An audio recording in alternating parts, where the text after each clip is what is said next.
Emotional Intelligence by Daniel Goleman. Chapter 2. Anatomy of an Emotional Hijacking. Life is a comedy for those who think and a tragedy for those who feel. Horace Walpole. It was a hot August afternoon in 1963, the same day that the Reverend Martin Luther King Jr. gave his I Have a Dream speech to a civil rights march on Washington. On that day, Richard Robles, a seasoned burglar who had just been paroled from a 3-year sentence for the more than 100 break-ins he had pulled to support a heroin habit, decided to do one more. He wanted to renounce crime, Robles later claimed, but he desperately needed money for his girlfriend and their 3-year-old daughter. The apartment he broke into that day belonged to 2 young women, 21-year-old Janice Wiley, a researcher at Newsweek magazine, and 23-year-old Emily Hofert, a grade school teacher. Though Robles chose the apartment on New York's swanky Upper East Side to burglarize because he thought no one would be there, Wiley was home. Threatening her with a knife, Robles tied her up. As he was leaving, Hofert came home. To make good his escape, Robles began to tie her up too. As Robles tells the tale years later, while he was tying up Hofert, Janice Wiley warned him he would not get away with this crime. She would remember his face and help the police track him down. Robles, who had promised himself this was to have been his last burglary, panicked at that, completely losing control. In a frenzy, he grabbed a soda bottle and clubbed the women until they were unconscious. Then, awash in rage and fear, he slashed and stabbed them over and over with a kitchen knife. Looking back on that moment some 25 years later, Robles lamented, "I just went bananas. My head just exploded." To this day, Robles has lots of time to regret those few minutes of rage unleashed. At this writing, he is still in prison, some 3 decades later, for what became known as the Career Girl murders. Such emotional explosions are neural hijackings. At those moments, evidence suggests, a center in the limbic brain proclaims an emergency, recircuiting the rest of the brain to its urgent agenda. The hijacking occurs in an instant, triggering this reaction crucial moments before the neocortex, the thinking brain, has had a chance to glimpse fully what is happening, let alone decide if it is a good idea. The hallmark of such a hijack is that once the moment passes, those so possessed have the sense of not knowing what came over them. These hijacks are by no means isolated horrific events that lead to brutal crimes like the Career Girl murders. In less catastrophic form, but not necessarily less intense, they happen to us with fair frequency. Think back to the last time you lost it, blowing up at someone, your spouse or child, or perhaps the driver of another car, to a degree that later, with some reflection and hindsight, seemed uncalled for. In all probability, that too was such a hijacking, a neural takeover which, as we shall see, originates in the amygdala, a center in the limbic brain. Not all limbic hijackings are distressing. When a joke strikes someone as so uproarious that their laughter is almost explosive, that, too, is a limbic response. It is at work also in moments of intense joy. When Dan Jansen, after several heartbreaking failures to capture an Olympic gold medal for speed skating, which he had vowed to do for his dying sister, finally won the gold in the 1,000-meter race in the 1994 Winter Olympics in Norway, his wife was so overcome by the excitement and happiness that she had to be rushed to emergency physicians at ringside. The seat of all passion. In humans, the amygdala, from the Greek word for almond, is an almond-shaped cluster of interconnected structures perched above the brainstem, near the bottom of the limbic ring. There are 2 amygdalas, one on each side of the brain, nestled toward the side of the head. The human amygdala is relatively large compared to that in any of our closest evolutionary cousins, the primates. The hippocampus and the amygdala were the 2 key parts of the primitive nose brain that, in evolution, gave rise to the cortex and then the neocortex. To this day, these limbic structures do much or most of the brain's learning and remembering. The amygdala is the specialist for emotional matters. If the amygdala is severed from the rest of the brain, the result is a striking inability to gauge the emotional significance of events. This condition is sometimes called affective blindness. Lacking emotional weight, encounters lose their hold. One young man whose amygdala had been surgically removed to control severe seizures became completely uninterested in people, preferring to sit in isolation with no human contact. While he was perfectly capable of conversation, he no longer recognized close friends, relatives, or even his mother, and remained impassive in the face of their anguish at his indifference. Without an amygdala, he seemed to have lost all recognition of feeling, as well as any feeling about feelings. The amygdala acts as a storehouse of emotional memory, and thus of significance itself. Life without the amygdala is a life stripped of personal meanings. More than affection is tied to the amygdala. All passion depends on it. Animals that have their amygdala removed or severed lack fear and rage, lose the urge to compete or cooperate, and no longer have any sense of their place in their kind's social order. Emotion is blunted or absent. Tears, an emotional signal unique to humans, are triggered by the amygdala and a nearby structure, the cingulate gyrus. Being held, stroked, or otherwise comforted soothes these same brain regions, stopping the sobs. Without an amygdala, there are no tears of sorrow to soothe. Joseph Ledoux, a neuroscientist at the Center for Neuroscience at New York University, was the first to discover the key role of the amygdala in the emotional brain. Ledoux is part of a fresh breed of neuroscientists who draw on innovative methods and technologies that bring a previously unknown level of precision to mapping the brain at work, and so can lay bare mysteries of mind that earlier generations of scientists have found impenetrable. His findings on the circuitry of the emotional brain overthrow a long-standing notion about the limbic system, putting the amygdala at the center of the action and placing other limbic structures in very different roles. Ledoux's research explains how the amygdala can take control over what we do, even as the thinking brain, the neocortex, is still coming to a decision. As we shall see, the workings of the amygdala and its interplay with the neocortex are at the heart of emotional intelligence. The neural tripwire. Most intriguing for understanding the power of emotions in mental life are those moments of impassioned action that we later regret once the dust has settled. The question is how we so easily become so irrational. Take, for example, a young woman who drove 2 hours to Boston to have brunch and spend the day with her boyfriend. During brunch, he gave her a present she'd been wanting for months, a hard-to-find art print brought back from Spain. But her delight dissolved the moment she suggested that after brunch they go to a matinee of a movie she'd been wanting to see, and her friend stunned her by saying he couldn't spend the day with her because he had softball practice. Hurt and incredulous, she got up in tears, left the cafe, and, on impulse, threw the print in a garbage can. Months later, recounting the incident, it's not walking out she regrets, but the loss of the print. It is in moments such as these, when impulsive feeling overrides the rational, that the newly discovered role for the amygdala is pivotal.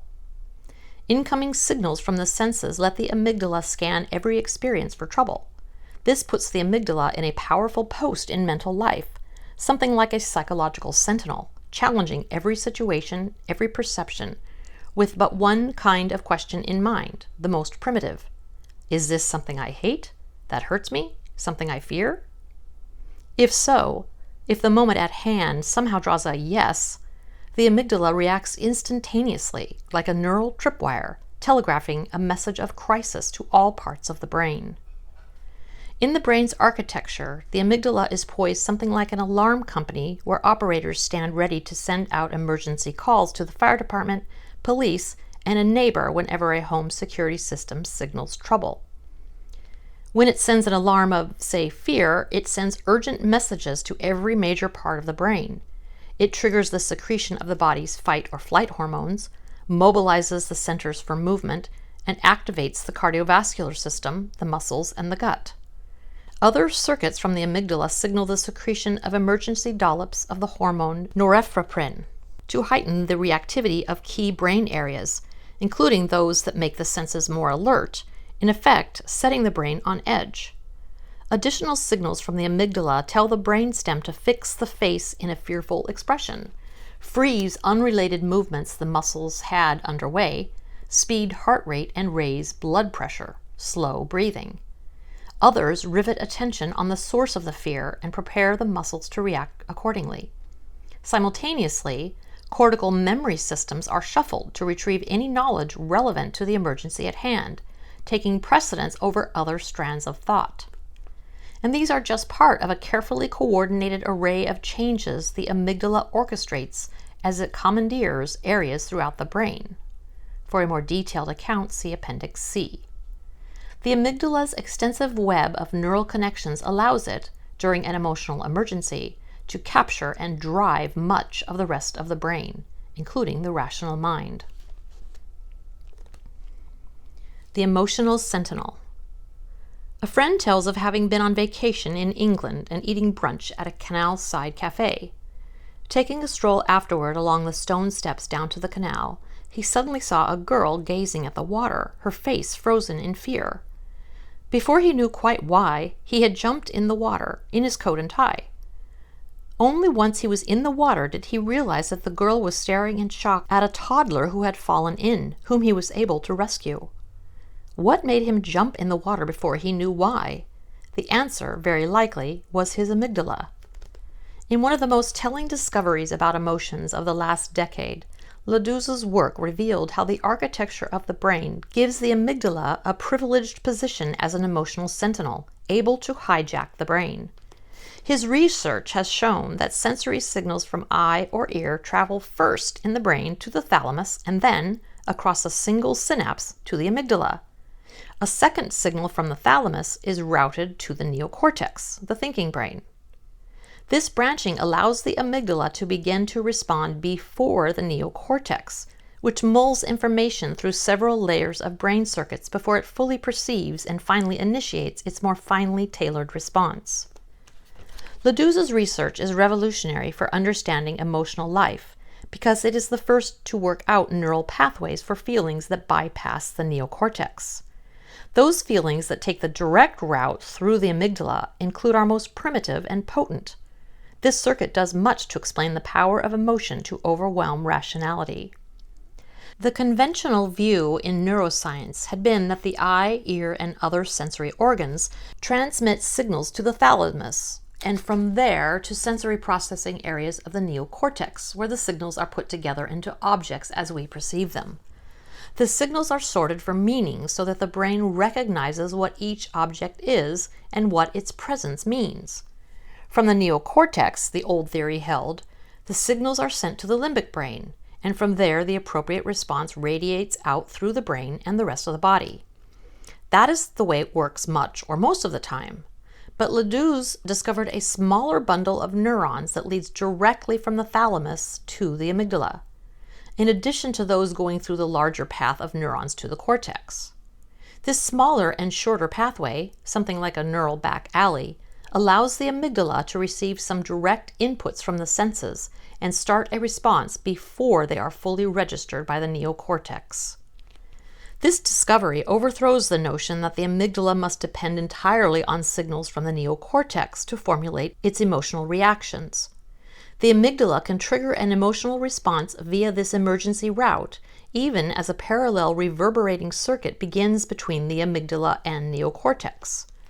The amygdala can have a spring to action while the slightly slower, but more fully informed, neocortex unfolds its more refined plan for reaction.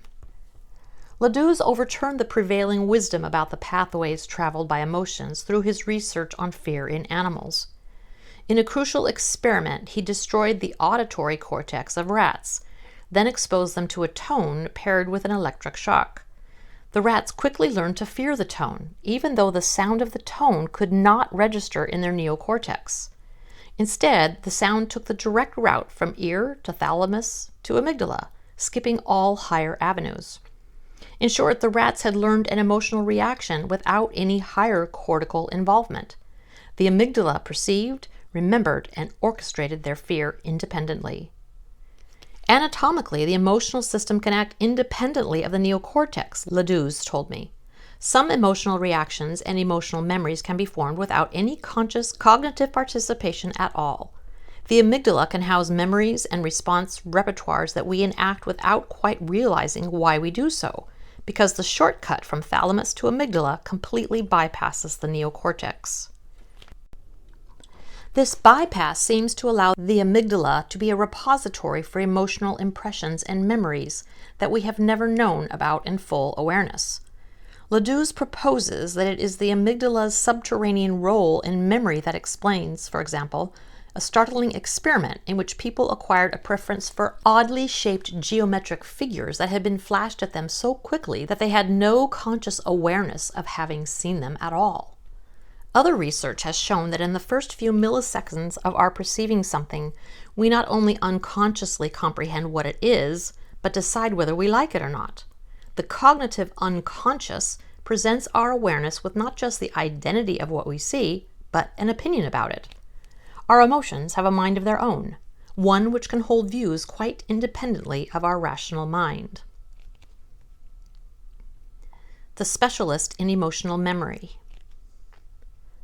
Those unconscious opinions are emotional memories.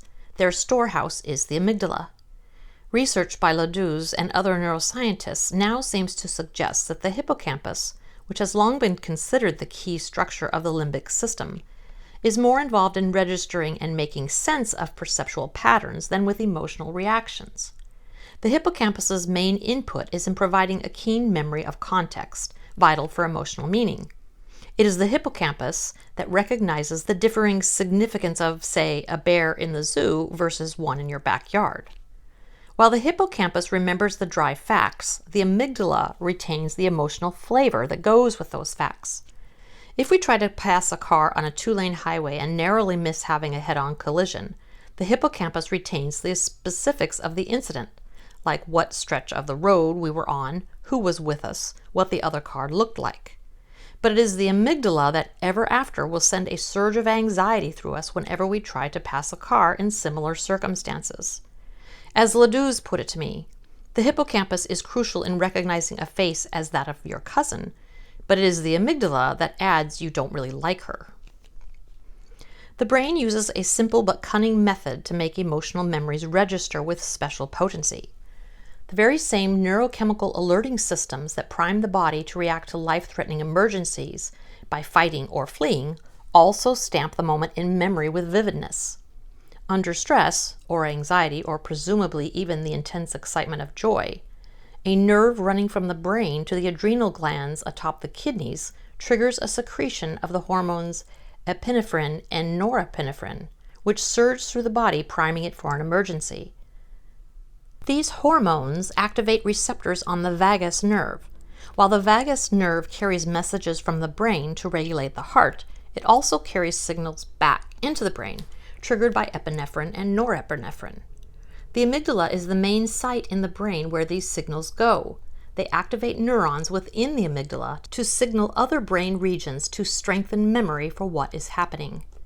This amygdala arousal seems to imprint in memory most moments of emotional arousal with an added degree of strength. That is why we are more likely, for example, to remember where we went on a first date or what we were doing when we heard the news that the Space Shuttle Challenger had exploded. The more intense the amygdala arousal, the stronger the imprint. The experiences that scare or thrill us the most in life are among our most indelible memories. That means that in effect, the brain has two memory systems, one for ordinary facts and one for emotionally charged ones.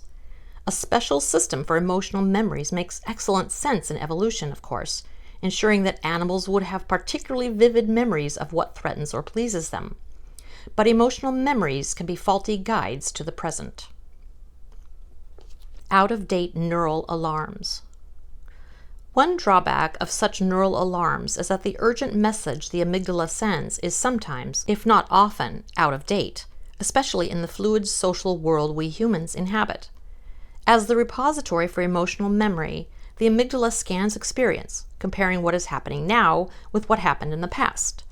Its method of comparison is associative. When one key element of a present situation is similar to the past, it can call it a match, which is why this circuit is sloppy.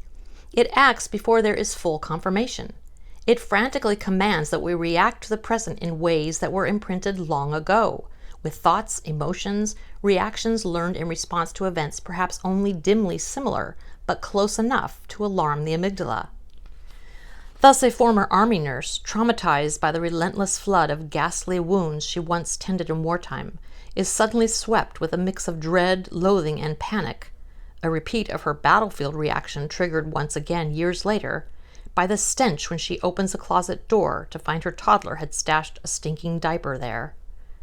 A few spare elements of the situation is all that need seem similar to some past danger for the amygdala to trigger its emergency proclamation. The trouble is that along with the emotionally charged memories that have the power to trigger this crisis response can come equally outdated ways of responding to it. The emotional brain's imprecision in such moments is added to by the fact that many potent emotional memories date from the first few years of life in the relationship between an infant and its caretakers. This is especially true for traumatic events, like beatings or outright neglect. During this early period of life, other brain structures, particularly the hippocampus, which is crucial for narrative memories, and the neocortex, seat of rational thought, have yet to become fully developed. In memory, the amygdala and hippocampus work hand in hand. Each stores and retrieves its special information independently. While the hippocampus retrieves information, the amygdala determines if that information has any emotional valence. But the amygdala, which matures very quickly in the infant's brain, is much closer to fully formed at birth. Ledouze turns to the role of the amygdala in childhood to support what has long been a basic tenet of psychoanalytic thought, that the interactions of life's earliest years lay down a set of emotional lessons based on the attunement and upsets in the contacts between infant and caretakers. These emotional lessons are so potent and yet so difficult to understand from the vantage point of adult life because, believes Ledouze, they are stored in the amygdala as rough, wordless blueprints for emotional life. Since these earliest emotional memories are established at a time before infants have words for their experience, when these emotional memories are triggered in later life, there is no matching set of articulated thoughts about the response that takes us over. One reason we can be so baffled by our emotional outbursts, then, is that they often date from a time early in our lives when things were bewildering and we did not yet have words for comprehending events. We may have the chaotic feelings, but not the words for the memories that formed them. When emotions are fast and sloppy. It was somewhere around 3 a.m. when a huge object came crashing through the ceiling in a far corner of my bedroom, spilling the contents of the attic into the room. In a second, I leapt out of bed and ran out of the room, terrified the entire ceiling would cave in. Then, realizing I was safe, I cautiously peered back in the bedroom to see what had caused all the damage, only to discover that the sound I had taken to be the ceiling caving in was actually the fall of a tall pile of boxes my wife had stacked in the corner the day before while she sorted out her closet. Nothing had fallen from the attic. There was no attic. The ceiling was intact, and so was I. My leap from bed while half asleep, which might have saved me from injury had it truly been the ceiling falling, illustrates the power of the amygdala to propel us to action in emergencies, vital moments before the neocortex has time to fully register what is actually going on. The emergency route from eye to ear to thalamus to amygdala is crucial. It saves time in an emergency, when an instantaneous response is required. But this circuit from thalamus to amygdala carries only a small portion of sensory messages, with the majority taking the main route up to the neocortex. So what registers in the amygdala via this express route is, at best, a rough signal, just enough for a warning.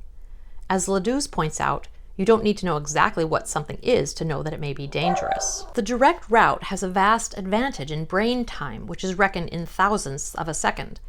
The amygdala in a rat can begin a response to a perception in as little as 12 milliseconds, 12 thousandths of a second. The route from thalamus to neocortex to amygdala takes about twice as long. Similar measurements have yet to be made in the human brain, but the rough ratio would likely hold. In evolutionary terms, the survival value of this direct route would have been great, allowing a quick response option that shaves a few critical milliseconds in reaction time to dangers. Those milliseconds could well have saved the lives of our proto-mammalian ancestors in such numbers that this arrangement is now featured in every mammalian brain, including yours and mine.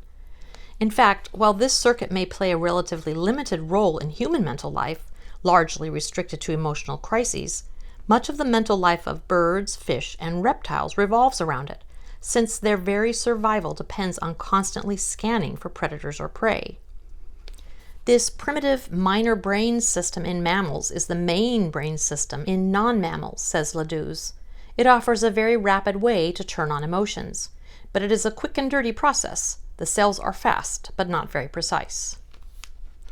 Such imprecision in, say, a squirrel is fine, since it leads to erring on the side of safety, springing away at the first sign of anything that might signal a looming enemy, or springing toward a hint of something edible. But in human emotional life, that imprecision can have disastrous consequences for our relationships, since it means, figuratively speaking, we can spring at or away from the wrong thing or person. Consider, for example, the waitress who dropped a tray of 6 dinners when she glimpsed a woman with a huge curly mane of red hair, exactly the woman her ex-husband had left her for. Such inchoate emotional mistakes are based on feeling prior to thought. Ledouze calls it precognitive emotion, a reaction based on neural bits and pieces of sensory information that have not been fully sorted out and integrated into a recognizable object. It's a very rare form of sensory information, something like a neural name that tune, where instead of snap judgments of melody being made on the basis of just a few notes, a whole perception is grasped on the basis of the first few tentative parts. If the amygdala senses a sensory pattern of import emerging, it jumps to a conclusion, triggering its reactions before there is full confirming evidence, or any confirmation at all. Small wonder we can have so little insight into the murk of our more explosive emotions, especially while they still hold us in thrall. The amygdala can react in a delirium of rage or fear before the cortex knows what is going on, because such raw emotion is triggered independent of and prior to thought. The emotional manager. A friend's 6-year-old daughter Jessica was spending her first night ever sleeping over at a playmate's, and it was unclear who was more nervous about it, mother or daughter. While the mother tried not to let Jessica see the intense anxiety she felt, her tension peaked near midnight that night as she was getting ready for bed and heard the phone ring. Dropping her toothbrush, she raced to the phone, her heart pounding, images of Jessica in terrible distress racing through her mind. The mother snatched the receiver and blurted, "Jessica?" into the phone, only to hear a woman's voice say, "Oh, I think this must be a wrong number." At that, the mother recovered her composure and in a polite, measured tone asked, "What number were you calling?" While the amygdala is at work in priming an anxious, impulsive reaction, another part of the emotional brain allows for a more fitting corrective response. The brain's damper switch for the amygdala's surges appears to lie at the other end of a major circuit to the neocortex, in the prefrontal lobes just behind the forehead. The prefrontal cortex seems to be at work when someone is fearful or enraged, but stifles or controls the feelings in order to deal more effectively with the situation at hand, or when a reappraisal calls for a completely different response, as with the worried mother on the phone. This neocortical area of the brain brings a more analytic or appropriate response to our emotional impulses, modulating the amygdala and other limbic areas. Ordinarily, the prefrontal areas govern our emotional reactions from the start. The largest projection of sensory information from the thalamus, remember, goes not to the amygdala, but to the neocortex and its many centers for taking in and making sense of what is being perceived. That information and our response to it is coordinated by the prefrontal lobes, the seat of planning and organizing actions toward a goal, including emotional ones. In the neocortex, a cascading series of circuits registers and analyzes that information, comprehends it, and, through the prefrontal lobes, orchestrates a reaction. If in the process an emotional response is called for, the prefrontal lobes dictate it, working hand in hand with the amygdala and other circuits in the emotional brain. This progression, which allows for discernment in emotional response, is the standard arrangement, with the significant exception of emotional emergencies. When an emotion triggers, within moments the prefrontal lobes perform what amounts to a risk risk/benefit ratio of myriad possible reactions and bet that one of them is best. For animals, when to attack, when to run. And for humans, when to attack, when to run. And also, when to placate, persuade, seek sympathy, stonewall, provoke guilt, whine, put on a facade of bravado, be contemptuous, and so on, through the whole repertoire of emotional wiles. The neocortical response is slower in brain time than the hijack mechanism because it involves more circuitry. It can also be more judicious and considered, since more thought precedes feeling. When we register a loss and become sad, or feel happy after a triumph, or mull over something someone has said or done and then get hurt or angry, the neocortex is at work. Just as with the amygdala, absent the workings of the prefrontal lobes, much of emotional life would fall away. Lacking an understanding that something merits an emotional response, none comes. This role of the prefrontal lobes in emotions has been suspected by neurologists since the advent in the 1940s of that rather desperate and sadly misguided surgical cure for mental illness, the prefrontal lobotomy, which, often sloppily, removed part of the prefrontal lobes or otherwise cut connections between the prefrontal cortex and the lower brain. In the days before any effective medications for mental illness, the lobotomy was hailed as the answer to grave emotional distress. Sever the links between the prefrontal lobes and the rest of the brain, and patients' distress was relieved. Unfortunately, the cost was that most of patients' emotional lives seemed to vanish too. The key circuitry had been destroyed. Emotional hijackings presumably involve two dynamics: triggering of the amygdala and a failure to activate the neocortical processes that usually keep emotional response in balance, or a recruitment of the neocortical zones to the emotional urgency. At these moments, the rational brain is swamped by the emotional. One way the prefrontal cortex acts as an efficient manager of emotion, weighing reactions before acting, is by dampening the signals for activation sent out by the amygdala and other limbic centers. Something like a parent who stops an impulsive child from grabbing and tells the child to ask properly or wait for what it wants instead. The key off switch for distressing emotions seems to be the left prefrontal lobe. Neuropsychologists studying moods in patients with injuries to parts of the frontal lobes have determined that one of the tasks of the left frontal lobe is to act as a neural thermostat, regulating unpleasant emotions. The right prefrontal lobes are a seat of negative feelings like fear and aggression, while the left lobes keep those raw emotions in check, probably by inhibiting the right lobe.